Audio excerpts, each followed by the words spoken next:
Assalamualaikum warahmatullahi wabarakatuh.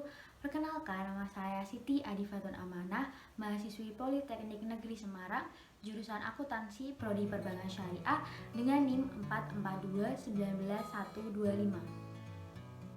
Baik, halo teman-teman semuanya, kembali lagi dengan saya. Kali ini kita akan mengangkat tema atau membahas tentang pendayagunaan zakat yang tepat. Mungkin di sini sudah ada beberapa teman-teman yang sudah tahu tentang bagaimana itu pendayagunaan zakat, gimana cara pendayagunaan zakat, siapa saja yang menerima tentang pendayagunaan zakat tersebut, atau mungkin hal-hal apa saja yang disyaratkan dalam pendayagunaan tersendiri. Atau mungkin teman-teman di sini masih ada beberapa yang sangat awam tentang apa sih itu pendayagunaan zakat, bagaimana model pendayagunaan zakat. Untuk itu, mari kita bahas lebih lanjut, kan kita ulik untuk kali ini. Nah, seperti yang kita ketahui bahwa kemiskinan di negara kita ini atau Indonesia ini sudah sangat menjadi hal yang lumrah, atau bisa dikatakan kemiskinan hal yang tidak terpisahkan dalam hidup kita ini. Namun, berbagai cara dapat dilakukan untuk menanggulangi atau meminimalisir kemiskinan ini. Salah satu cara untuk meminimalisir kemiskinan ini yaitu dengan cara mengoptimalisasikan ZIS atau zakat, infak, sedekah. Nah, ini mengoptimalisasikan ZIS ini merupakan salah satu syarat syariat Islam yang diajarkan dan dianjurkan untuk meminimalisir kemiskinan. Nah, ini menurut Hafifuddin tahun 2007. Nah, pendayagunaan zakat sendiri itu sudah diatur dalam Undang-Undang Nomor 23 tahun 2011 yang menjelaskan bahwa pendayagunaan zakat ini untuk usaha produktif dan dalam rangka penanganan fakir miskin dan juga peningkatan kualitas umat. Yang selanjutnya, ketika pendayagunaan zakat ini dilakukan, kita harus mengetahui bahwa kebutuhan dasar mustahik ini sudah terpenuhi, seperti itu.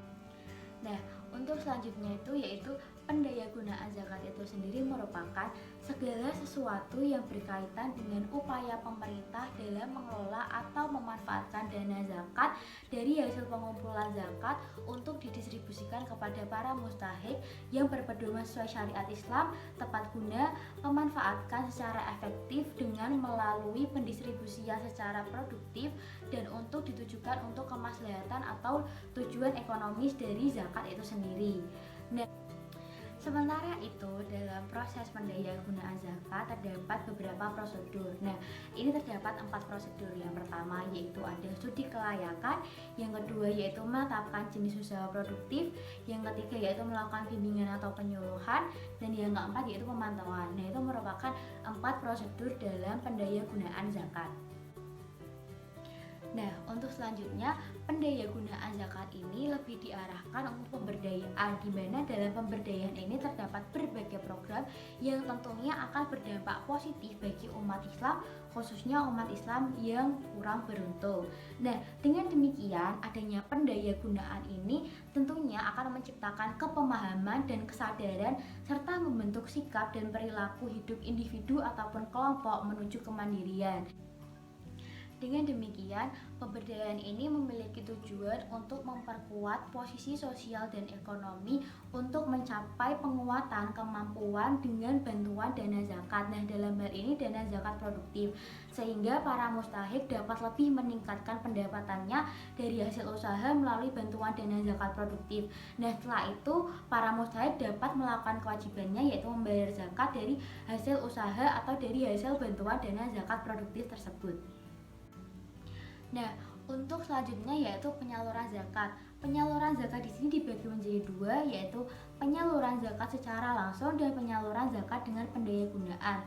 Penyaluran zakat secara langsung yaitu penyaluran zakat yang secara langsung diberikan kepada para mustahik, dan dalam hal ini tidak ada tindak lanjut lebih lagi atau tidak ada arahan lagi agar menuju kemandirian. Nah, untuk selanjutnya yaitu penyaluran zakat dengan pendayagunaan. Nah, penyaluran zakat dengan pendayagunaan ini disertai dengan pemahaman utuh terhadap permasalahan apa yang dihadapi oleh para mustahik. Semisal permasalahannya adalah kemiskinan, kita cari tahu dulu apa penyebab kemiskinan para mustahik itu dan apa sih hal-hal mendasar yang melatar belakangi kemiskinan itu ada. Nah, untuk selanjutnya kita carikan solusinya sama-sama, carikan solusi yang tepat untuk menanggulangi kemiskinan tersebut. Kemudian setelah kita mencari solusi, kita jalankan sama-sama, kita kasih arahan untuk mencapai target yang telah direncanakan, seperti itu.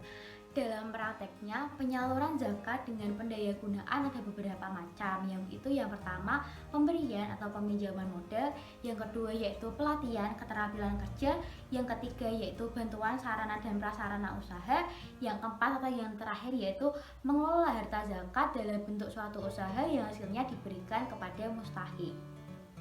Untuk selanjutnya yaitu terdapat hukum pendayagunaan zakat.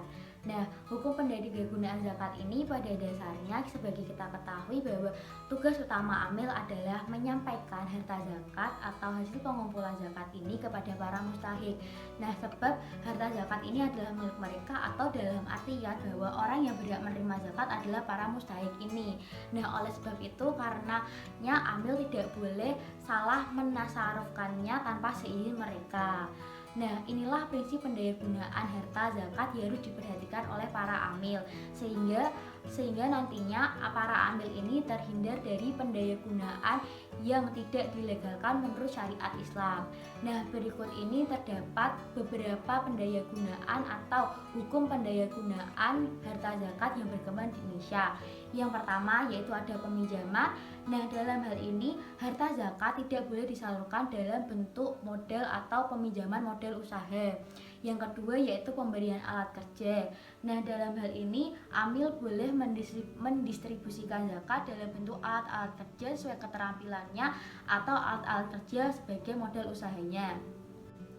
Yang ketiga yaitu ada pelatihan kerja, dan yang keempat atau yang terakhir yaitu ada izin pengelolaan harta zakat.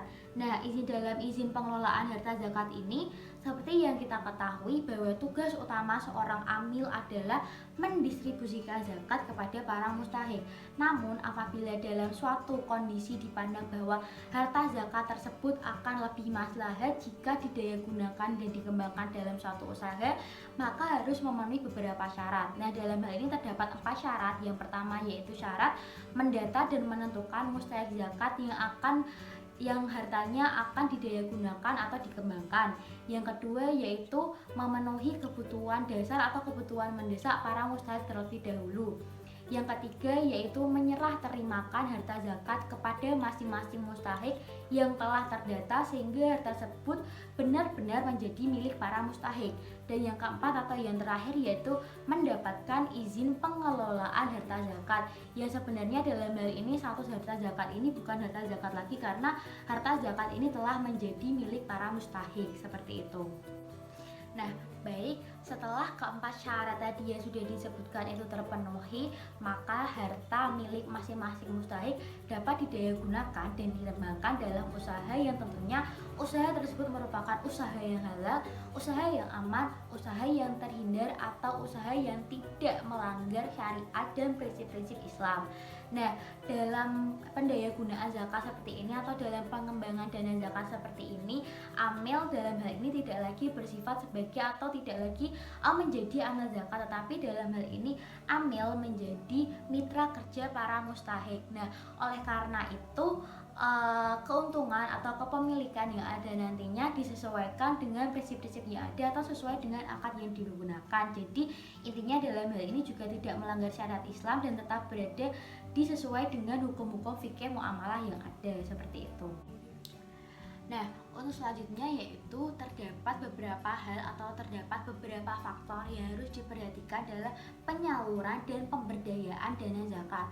Yaitu yang pertama bahwa amil zakat harus dapat mengondisikan penyaluran dan pemberdayaan dana zakat, yaitu memprioritaskan pada sektor atau wilayah sekitar amil zakat. Jadi ketika amil zakat ingin mendistribusikan atau ingin menyalurkan dana zakat, maka prioritaskan terlebih dahulu wilayah di sekitarnya. Jika wilayah di sekitarnya sudah tercakup semua, maka bisa untuk menjangkau wilayah lainnya. Hal ini bertujuan untuk meningkatkan kemaslahatan di sekitar wilayah terlebih dahulu, baru bisa untuk keluar dari wilayahnya. Nah, yang kedua yaitu ada amil zakat perlu mengidentifikasi kondisi dan situasi lingkungan serta permasalahan yang ada agar dalam hal ini amil mampu memutuskan mana yang lebih berhak menerima dana zakat. Nah, dalam hal ini kita harus mengetahui atau mengidentifikasi para mustahik ini, di mana para mustahik ini benar-benar yang urgent menerima dana zakat, karena permasalahan setiap orang berbeda-beda, kebutuhan setiap orang berbeda-beda, jadi kita harus mengidentifikasinya. lainnya. Nah, yang ketiga atau yang terakhir ini dituliskan bahwasanya amil zakat perlu mendahulukan kebutuhan konsumtif mustahik dibandingkan sektor produksi. Nah, hal ini dalam artian bahwa ketika kebutuhan konsumtif para mustahik belum terpenuhi, maka tidak bisa untuk menyalurkan dalam sektor produksi, karena kebutuhan konsumtif ini merupakan kebutuhan mendasar para mustahik. Jadi kebutuhan konsumtif ini harus terpenuhi terlebih dahulu, kemudian dapat atau bisa menyalurkan kebutuhan dalam sektor produksi seperti itu. Selanjutnya, ini merupakan pembahasan kita yang terakhir untuk tema kali ini, yaitu contoh pendayagunaan zakat. Nah, ini ada beberapa contoh pendayagunaan zakat, yaitu diantaranya yang pertama yaitu menyelenggarakan program layanan mustahik untuk membantu mereka yang membutuhkan secara konsumtif atau tradisional dan inovatif, dan secara produktif atau tradisional dan inovatif. Yang kedua yaitu menjalin kerjasama dengan lembaga lain untuk membuat program unggulan di bidang pendidikan dan juga dakwah. Dan yang ketiga yaitu ada menjalin kerjasama dengan lembaga lain untuk membuat program unggulan di bidang ekonomi. Nah, itu tadi merupakan hal-hal yang dapat saya sampaikan untuk pembahasan materi kita pada kali ini atau tema bahasan kita pada kali ini. Semoga apa yang sudah kita sampaikan tadi, apa yang sudah kita dengarkan tadi, apa yang sudah kita bahas tadi dapat bermanfaat untuk kita, dapat menambah wawasan kita tentunya dalam hal wawasan tentang zakat dan pendayagunaan zakat yang tepat itu seperti apa. Di sini saya Siti Adifatun Amanah mengucapkan banyak terima kasih kepada teman-teman semua yang sudah menyempatkan untuk menonton video kita kali ini. Nah, apabila ada perkataan atau perbuatan yang kurang berkenan di hati teman-teman semua, saya mengucapkan mohon maaf. Nah, itu saja, kurang lebihnya saya mohon maaf. Wabillahi taufiq walhidayah. Wassalamualaikum warahmatullahi wabarakatuh.